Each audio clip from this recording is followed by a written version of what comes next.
Anda kembali di live event Indonesia Memilih 2024 pemirsa pagi hari ini. Editorial Media Indonesia juga mengangkat topik terkait dengan pemilihan kepala daerah serentak 2024 dengan tema Pilkada Mulus sampai penetapan. Bersama kita akan membahas tema ini bersama dengan anggota Dewan Redaksi Media Group Ade Alawi. Namun sebelumnya kita akan simak terlebih dahulu informasi berikut ini.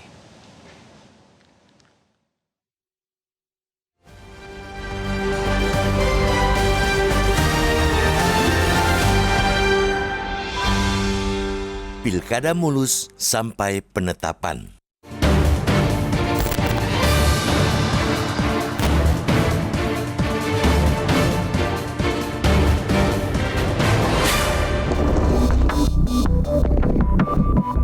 Jika ada yang bertanya soal kedewasaan politik masyarakat Indonesia, Pilkada serentak 2024 adalah jawabannya. Kita pantas bangga karena pelaksanaan pilkada serentak itu menunjukkan kedewasaan kita. Pilkada yang merupakan terbesar dalam sejarah Indonesia ini berlangsung mulus, serentak di 37 provinsi, 415 kabupaten dan 93 kota. Hampir tidak ada laporan kekisruhan ataupun diundurnya pencoblosan. Relatif mulusnya pelaksanaan pilkada itu bukan hal remeh. Secara karakteristik, pilkada selalu lebih rawan daripada pilpres. Itu terutama karena faktor kedekatan pemilih dengan para calon mereka. Bahkan di sejumlah daerah, unsur kekeluargaan sangat kental, sehingga pilkada bukan soal demokrasi semata. Ditambah lagi pilkada serentak 2024 masih membawa luka demokrasi yang ada pada pilpres lalu. Karpet merah untuk anak emas pun hampir terjadi lagi, hingga menimbulkan demo darurat demokrasi pada bulan Agustus lalu. Sejumlah daerah juga dinilai menjadi pertarungan mati-matian antara kubu politik. Ini terjadi di Jawa Tengah, Bali, Sumatera Utara, juga Jakarta. Sebab itu pula Bawaslu memperingatkan potensi kerawanan yang lebih tinggi pada pilkada ketimbang pilpres. Dalam versi Bawaslu, 5 provinsi dengan kerawanan tertinggi yakni Kalimantan Timur, Sulawesi Tengah, Sulawesi Selatan, Jawa Timur, dan Nusa Tenggara Timur. Namun kemarin tidak tercatat adanya kisruh pencoblosan di 5 provinsi itu. Begitu juga dengan provinsi-provinsi di mana pertarungan antara kandidat yang di-endorse kekuasaan dan kandidat yang dipersepsikan sebagai bagian oposisi. Namun memang hari H yang damai belum tentu nihil pelanggaran atau kecurangan. Setidaknya di Bali telah viral beredar video yang menunjukkan surat suara telah dicoblos terlebih dahulu oleh oknum petugas. Laporan-laporan serupa bisa saja menyusul di daerah lain. Indikasi kecurangan sekecil apapun tidak dapat disepelekan. KPU maupun Bawaslu harus segera mengusut secara mendalam. Pilkada yang relatif damai justru harus membawa kesadaran pada seluruh pemangku kepentingan tentang kredibilitas proses pemungutan suara. KPU dan Bawaslu tidak boleh menutupi borok penyelenggaraan sekecil apapun. Bukan hanya akan mencoreng pilkada yang damai, pembiaran terhadap indikasi kecurangan juga akan membahayakan tahapan selanjutnya, baik potensi putaran kedua maupun sampai ke penetapan. Pilkada putaran kedua masih berpotensi terjadi di Jakarta. Walaupun berdasarkan hasil hitung cepat beberapa lembaga survei menunjukkan pasangan Pramono Rano Karno sudah melewati 50% suara. Kredibilitas hasil penghitungan di putaran pertama akan sangat memengaruhi polarisasi di masyarakat maupun partisipasi pemilih nantinya. Jika memang putaran kedua berlangsung, lebih jauh lagi, tingkat kepercayaan publik untuk hasil Pilkada 2024 akan menentukan pula kepercayaan masyarakat pada sistem demokrasi kita. Pada Pilpres 2024, kita sudah mendapati penurunan partisipasi pemilih sebesar 0,12% jika dibandingkan dengan Pilpres 2019. Sementara itu, pada Pilkada 2024 ini, KPU menargetkan partisipasi pemilih sebesar 83%. Hasilnya memang belum kita dapatkan, namun adanya seruan gerakan mencoblos semua calon merupakan bukti apatisnya masyarakat. Mereka memang datang ke TPS, namun tidak jauh berbeda dengan yang golput. Keduanya adalah rakyat yang kecewa pada demokrasi dan politik negeri ini. Singkatnya, Pilkada 2024 yang relatif damai jelas satu langkah maju dalam pesta demokrasi. Namun, bisa pula itu sekadar poco-poco. Jika langkah berikutnya justru mundur akibat indikasi kecurangan yang menggerus kepercayaan rakyat.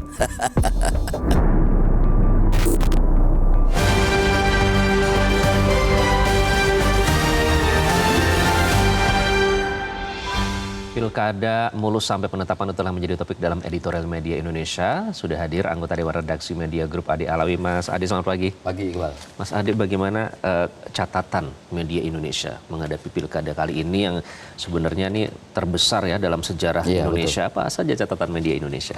Ya, menarik ya. Pilkada serentak pada tahun ini sangat-sangat bersejarah ya, karena terbesar ya. Terbesar sekitar 545 pemilihan ya, baik di tingkat provinsi, kabupaten dan kota. Ini merupakan sebuah gambaran betapa masyarakat Indonesia ini sudah dewasa dalam berpolitik ya. Tidak ada riak-riak yang berarti, pertengkaran ataupun juga mungkin perkelahian saat pilkada. Ini juga saya kira catatan yang sangat penting ya. Nah, dengan demikian saya kira ini perlu ini menjadi bahan bahwa demokrasi kita ini harus semakin matang. Nah, tentu saja ini catatannya ini adalah bagaimana elit politik kemudian mencontohkan bagaimana berdemokrasi, bagaimana berpolitik yang benar seperti itu. Karena pilkada itu kan biasanya lebih rawan daripada pilpres ya. Tapi di sisi lain masih ada yang menganggap bahwa residu dari pilpres kemarin itu sebenarnya masih ada. Jadi bisa jadi mempengaruhi tingkat partisipasi dalam pilkada kali ini. Bagaimana Anda memandang hal itu, Mas? Ya, secara logika sebenarnya pilkada ini lebih rawan ya, karena memang ini pertarungan antara tokoh-tokoh lokal ya, tokoh-tokoh daerah. Berbeda dengan pilpres, ini ada tokoh nasional, tetapi faktanya hampir semua wilayah ini terjadi berlangsung secara damai ya, secara damai dan kondusif. Oke. Nah, terus kalau kita melihat artinya kan soal figur ya, ini bukan semata soal demokrasi, konstelasi politik yang ada di daerah-daerah. Tapi kita jangan lupa bahwa sebelum tahapan pilkada ini ada satu peringatan darurat saat itu, yang menyebabkan akhirnya karena putusan MK tersebut lebih banyak calon yang bisa berkontestasi, artinya tidak banyak kota kosong ataupun calon tunggal. Nah, apakah itu juga mempengaruhi dinamika yang terjadi selama pelaksanaan pilkada ini? Ya, putusan MK menjadi angin segar ya bagi demokrasi ya, sehingga kemudian bisa diminimalisir calon tunggal ataupun calon dengan kota kosong ya, sehingga kemudian muncul partai-partai yang bisa mencalonkan tokohnya ya.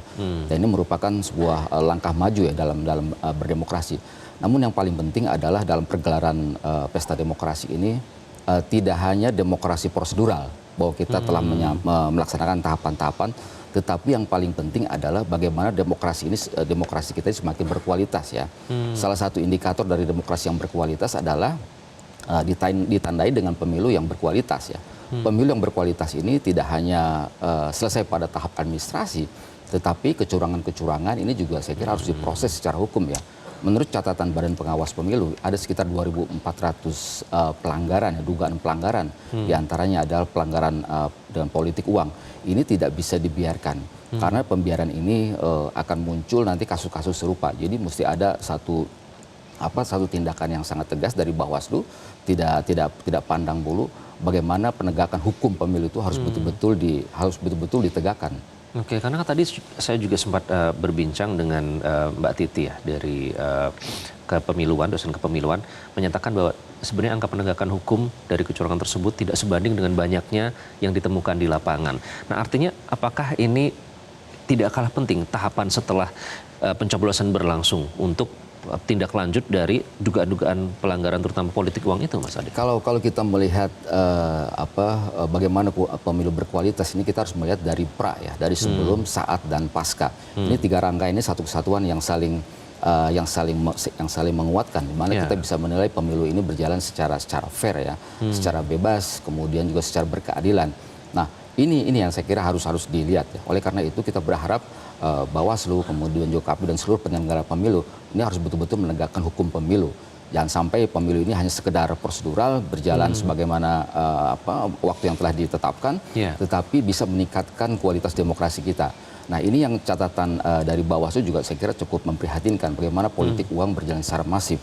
Kemarin ada salah satu calon, misalnya calon kepala daerah dari Bengkulu, calon gubernur Bengkulu, Rohidin, ini juga ditangkap KPK karena kena OTT, dan di situ jelas sudah ada amplop-amplop yang disiapkan, amplop yang nilainya 100.000, kemudian juga 50.000, 20.000. Artinya ini sebuah fakta ya. Bahkan Sebuah katanya itu fakta ambil bahwa dari politik- jatah guru ya. Iya, jatah guru dan sebagainya, pungutan-pungutan kepala dinas. Ini menurut saya ini boleh jadi tidak hanya kasus Bengkulu, tapi juga kasus-kasus lain di mana petahana bisa menggerakkan aparaturnya, bisa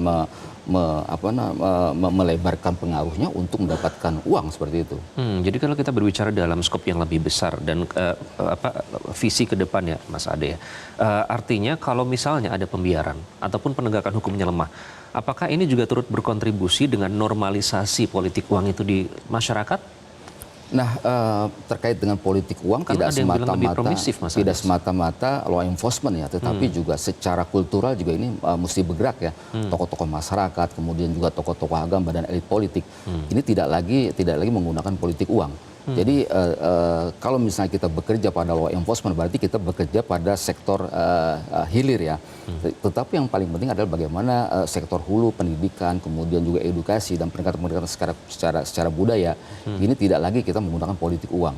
Karena politik uang kalau dibiarkan ini menjadi catatan yang buruk, saya kira menjadi kebiasaan dan kita tidak akan berhasil melakukan konsolidasi demokrasi. Jangan sampai itu dinormalisasi ya, dan menjadi permisif di Dan masyarakat. yang paling memprihatinkan ada sampai sekarang masih ada ketika pilkada, ketika pilpres juga ada elit mengatakan bahwa terima saja politik uang itu, terima saja kalau amplop datang ke rumah itu rezeki bagi Anda sekalian. Nah ini menurut saya sebuah statement yang menurut saya langkah mundur ya bagi demokrasi. Nah elit politik dan siapapun tokoh harus mengajarkan bahwa pemilih itu memilih berdasarkan hati nurani, berdasarkan rasionalitasnya, berdasarkan rekam jejaknya. Jangan ada pengaruh-pengaruh kekuasaan, endorse dan sebagainya. Nah ini menurut saya harus dihentikan. Jadilah tokoh-tokoh nasional itu menjadi seorang negarawan. Negarawan ini kan orang yang melampaui kepentingan dirinya, orang yang melampaui kepentingan kelompoknya. Itulah yang disebut negarawan. Kita sampai hari ini masih krisis kenegarawanan. Masih banyak tokoh-tokoh nasional baik yang pasca ataupun yang masih berkuasa ini menggunakan pengaruhnya untuk mendukung salah satu calon. Ini yang menurut saya harus kita hentikan. Itu juga yang masih menuai pro dan kontra di masyarakat, Mas Ade, terkait dengan dukungan atau endorsan dari pihak yang dekat dengan kekuasaan terhadap salah satu pasangan calon. Berbicara di tataran etika kan juga sebenarnya masih lagi-lagi menuai pro dan kontra, tapi Bawaslu menyatakan tidak ada pelanggaran hukum di situ. Jadi apa yang bisa dicatat dari itu? Bagi publik, bagi masyarakat ini kita bisa menilai apa dari itu? Masyarakat jangan lelah ya melakukan koreksi ya. Andaikan katakanlah putusan Bawaslu seperti itu, memang itu sudah putusan.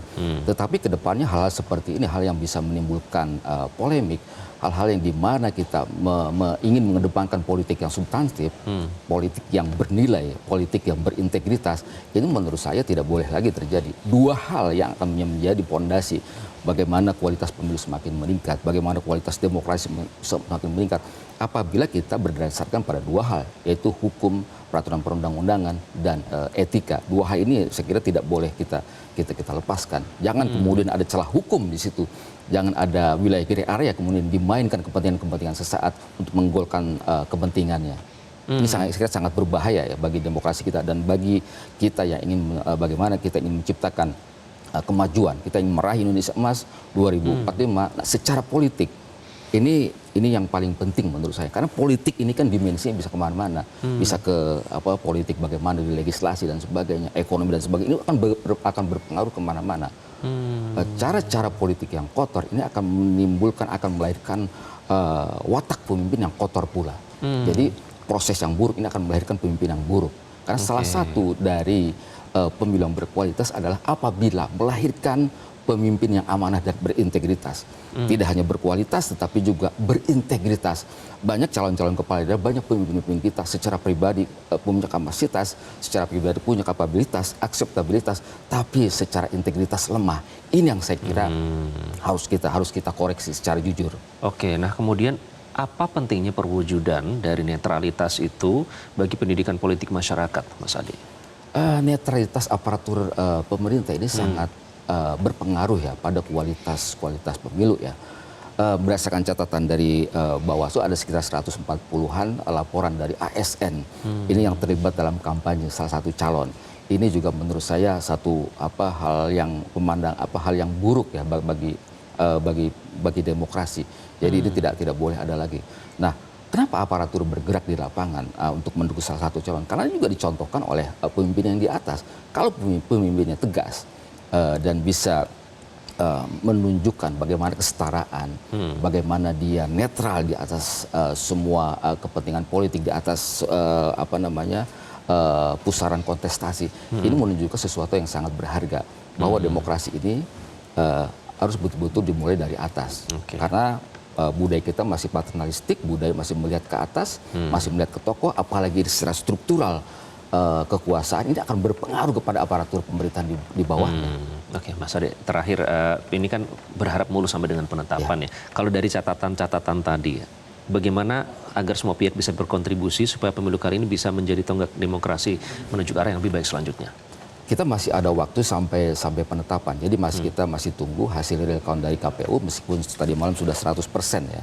Sudah 100% hitung cepat. Ini kita masih ada waktu dan bisa jadi akan terjadi sesuatu. Ini mesti kita kawal hasil suara, karena di alam demokrasi kita yang memang masih penuh sengkarut ini, menurut saya harus kita kawal. Masih ada waktu pada proses penetapan, kita harus kawal. Kemudian bagaimana Bawaslu juga harus tegak lurus pada undang-undang. Jangan sampai Bawaslu ini membuang semua kesemrautan pilkada ini ke MK. Jadi selesaikan dulu di Bawaslu, kemudian Bawaslu nanti memberikan rekomendasi kepada MK. Karena MK mempunyai jangkauan terbatas ke daerah, yang punya kendali, yang punya komando ke bawah adalah Bawaslu, yang punya tangan ke bawah adalah Bawaslu sampai ke kecamatan. MK sangat terbatas, lagi pula pembuktian di MK juga sangat terbatas 14 hari. Jadi semuanya harus diselesaikan secara baik di Bawaslu. Kita nantikan dan kawal bersama ya. Mas Ade, terima kasih atas perspektifnya dalam editorial Media Indonesia kali ini. Dan pemirsa Live Event Indonesia Memilih masih akan kembali usai jeda. Tetaplah bersama kami. Jelajahi cara baru mendapatkan informasi. Download Metro TV Extend sekarang.